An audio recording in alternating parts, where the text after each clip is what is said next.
Eternity, अनंत काल। ये सोच शायद धर्म जितनी पुरानी है, शायद तब से चली आ रही है जब से इंसान है। मगर क्या मॉडर्न साइंस हमें समय के अंत के बारे में बता सकता है? क्या ये ब्रह्मांड एक कॉस्मिक एपोकलिप्स से खत्म होगा? क्या समय की टिक टिक कभी नहीं थमेगी? या फिर इटर्निटी का अंत होगा?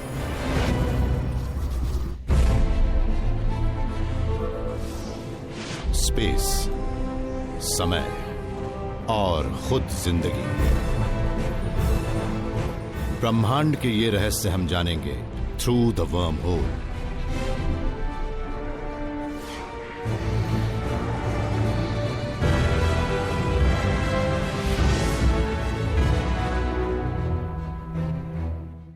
कयामत या एपोकलिप्स। मुस्लिम्स, क्रिश्चियंस और ज्यूस के मुताबिक ये वो दिन है जब दुनिया हमेशा के लिए खत्म हो जाएगी। मगर आज के फिजिसिस्ट्स कयामत के बारे में अपनी अलग राय रखते हैं। असल में कई अलग अलग राय हैं। कोई कहता है सूरज पृथ्वी को निगल जाएगा, तो कोई मानता है हमारा ये स्टार ब्लैक होल में चला जाएगा, हमारी गैलेक्सी एक दूसरी गैलेक्सी से जा टकराएगी।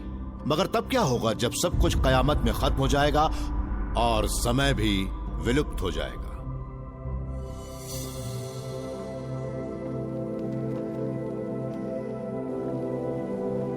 मैं उस वक्त बहुत छोटा था जब मेरी दादी गुजर गई।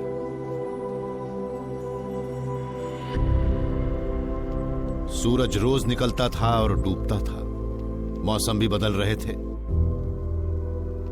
मैं अक्सर सोचता था कि क्या मेरी दादी का वक्त सचमुच खत्म हो गया था। मैं सोचता था कि जब ब्रह्मांड अपनी चाल से चल रहा है, फिर वक्त कैसे खत्म हो सकता है? एंशिएंट ग्रीक्स और इजिप्शियंस इटर्निटी को समय से पार की जगह मानते थे। वो मानते थे कि समय एक विशाल गोला है जो रोज बरोज उगते ढलते सूरज और बदलते मौसम का आईना है। मगर आज हमने वक्त के उस गोले को एक लाइन में बदल दिया है जो हमारे बीते कल से आने वाले कल तक जाती है। अब हमें यह पता लगाना है कि ये लाइन लगातार बढ़ती जाएगी या फिर कहीं खत्म भी होगी। लगता है कि शायद ये इटर्निटी की गुत्थी हमारे ही दिमाग की उपज है। एंथ्रोपोलॉजिस्ट वेरा डिसिल्वा सिन्हा और लिंग्विस्टिक साइकोलॉजिस्ट क्रिस सिन्हा हमेशा यही सोचते रहते हैं कि लोग वक्त के बारे में क्या सोचते हैं। हमारा समाज काफी बड़ा और बेहद कॉम्प्लेक्स है। हमारे पास अगर कैलेंडर या घड़ी ना हो तो हम शायद कुछ कर ही न पाए। इस तरह हम टाइम कॉन्सेप्ट्स और वक्त को मापने के तरीके को कॉग्निटिव टेक्नोलॉजी कहते हैं। ये टेक्नोलॉजी है हमारे दिमाग की। मगर क्रिस और वेरा ने पाया कि दुनिया में हर जगह समय को इसी तरह से नहीं देखते। इसका पता उन्हें एक दुर्लभ अमेजोनियन ट्राइब की लैंग्वेज और कल्चर की स्टडी करने पर लगा। वो थे अमनडावा लोग। अमनडावा लोग ब्राजील के एक राज्य होंडोनियो में रहते हैं और 1984 में ब्राजील की सरकार ने उनसे कांटेक्ट किया था। अमनडावा लोगों के पास ना तो कैलेंडर होता है ना ही घड़ी होती है। उनकी भाषा में तो समय नाम का शब्द भी नहीं है। अगर आप अमनडावा लोगों के मुताबिक समय की बात करेंगे तो वो ज्यादा से ज्यादा सूरज होगा, या फिर वो बरसात या गर्मी के मौसम के बारे में कहेंगे। मगर इनसे तो समय को नहीं समझाया जा सकता नहीं। ना। अमनडावा लोगों के समय बताने के तरीके को समझने के लिए क्रिस और वेरा ने कुछ पेपर प्लेट्स को अरेंज किया। तो हमने ये देखा है कि मौसम सिर्फ दो होते हैं, बारिश और गर्मी के। तो हमने इन प्लेट्स की मदद से मौसम को बांटने की कोशिश की है। अमनडावा कबीले का कोई आदमी प्लेट्स को दिन या महीने के हिसाब से नहीं रखेगा, बल्कि उन दो मौसमों में होने वाली खास कुदरती घटनाओं के हिसाब से करेगा। एक मौसम के इन छोटे छोटे सब डिवीजन के लिए वो आपको एक कहानी सुनाएगा, फसल लगाने और काटने की कहानी।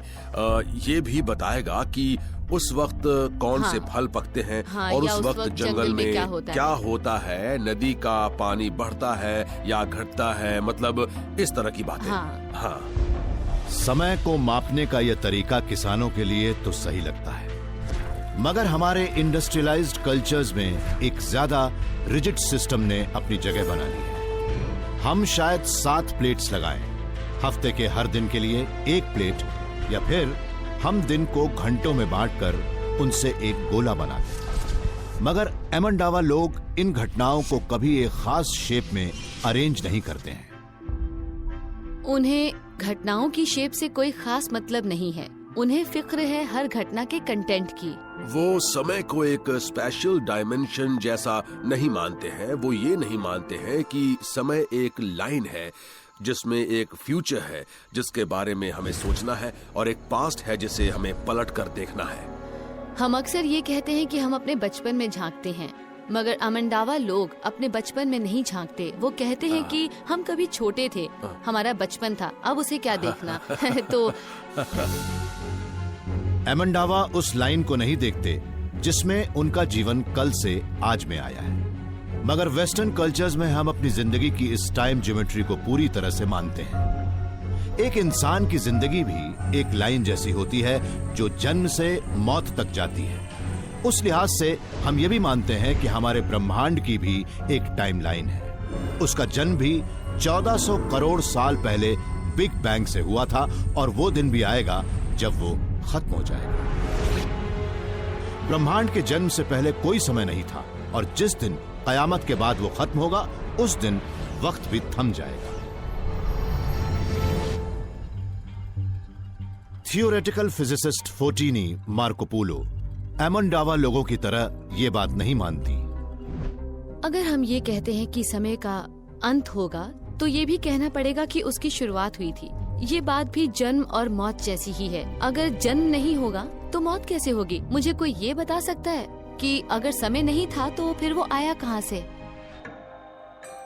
फोर्टिनी समय के फंडामेंटल नेचर को समझने की कोशिश कर रही हैं, मगर सब एटॉमिक पार्टिकल्स की माइक्रोस्कोपिक दुनिया में ये एक बड़ा ही ट्रिकी कॉन्सेप्ट है। क्वांटम मैकेनिक्स की थ्योरी के मुताबिक ये पार्टिकल्स एक दूसरे से सॉलिड डिफाइंड ऑब्जेक्ट्स की तरह नहीं, बल्कि एमॉर्फस क्लाउड्स के रूप में इंटरैक्ट करते हैं। मतलब वो पार्टिकल्स एक ही वक्त पर वहां हैं भी और नहीं भी हैं। ऐसे में यह नहीं कहा जा सकता कि दो पार्टिकल्स एक दूसरे से मिले भी थे या नहीं। अगर हम क्वांटम मैकेनिक्स के नियमों को इंसान या प्लेनेट जैसी बड़ी चीजों पर लागू करें तो बड़ी चौंकाने वाली बातें सामने आ सकती हैं। मैं यहाँ बैठकर आपसे बात कर रही हूँ। अब ये मान लीजिए कि हमारे ब्रह्मांड में एक ब्लैक होल गलती से मुझे अपने अंदर खींच लेता है। अब क्वांटम थ्योरी के मुताबिक वो बड़ा सा ब्लैक होल मेरे पीछे है भी और नहीं भी है। उसकी वजह से हो सकता है कि हम बात कर सके या नहीं कर सके। कई क्वांटम फिजिसिस्ट्स किसी घटना के होने की इस अनसर्टेनिटी का तर्क देते हुए कहते हैं कि समय हमारे ब्रह्मांड में एक फंडामेंटल चीज हो नहीं सकता। हमने उसकी कल्पना की है, मगर अल्बर्ट आइंस्टाइन इन क्वांटम मैकेनिक्स से सहमत नहीं थे। वो मानते थे कि समय तो ब्रह्मांड की फैब्रिक में अच्छी तरह से बुना हुआ है। उनके समर्थकों का कहना है कि स्पेस एंड टाइम का जन्म भी बिग बैंग के साथ ही हुआ था। मगर फोर्टिनी मानती हैं कि समय के बारे में ये दोनों ही बातें गलत हैं। उनका कहना है कि समय सच है और इटर्नल है, मगर इसे मानने के लिए हमें स्पेस को रीइमेजिन करना पड़ेगा। चलिए मान लेते हैं कि ये स्पेस है, वो दुनिया जिसमें हम रहते हैं, और ये जो लाल तारे हैं ये बाकी सब चीजें हैं। अब ये जाल कनेक्टिविटी के लिहाज से हमारे बीच की दूरी को रिप्रेजेंट करता है। तो हम मान लेते हैं कि ये मैं हूँ और ये है मेरी सहेली अरेलिया और ये है मेरा दोस्त हेलमेट। अब मुझे 1 2 3 4 5 6 कदम चलना पड़ेगा अरेलिया तक पहुंचने के लिए, और फिर 1 2 3 4 5 6 7 8 9 10 11 12 13 14 15 कदम चलकर हेलमेट तक पहुंचना पड़ेगा।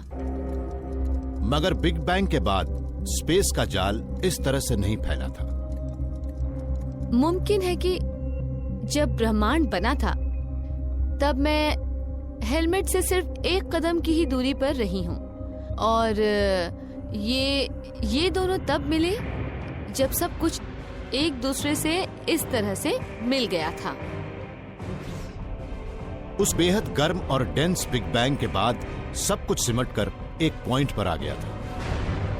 तब स्पेस की बात बेमानी थी, मगर फोर्टिनी का दावा है कि समय उस वक्त भी था।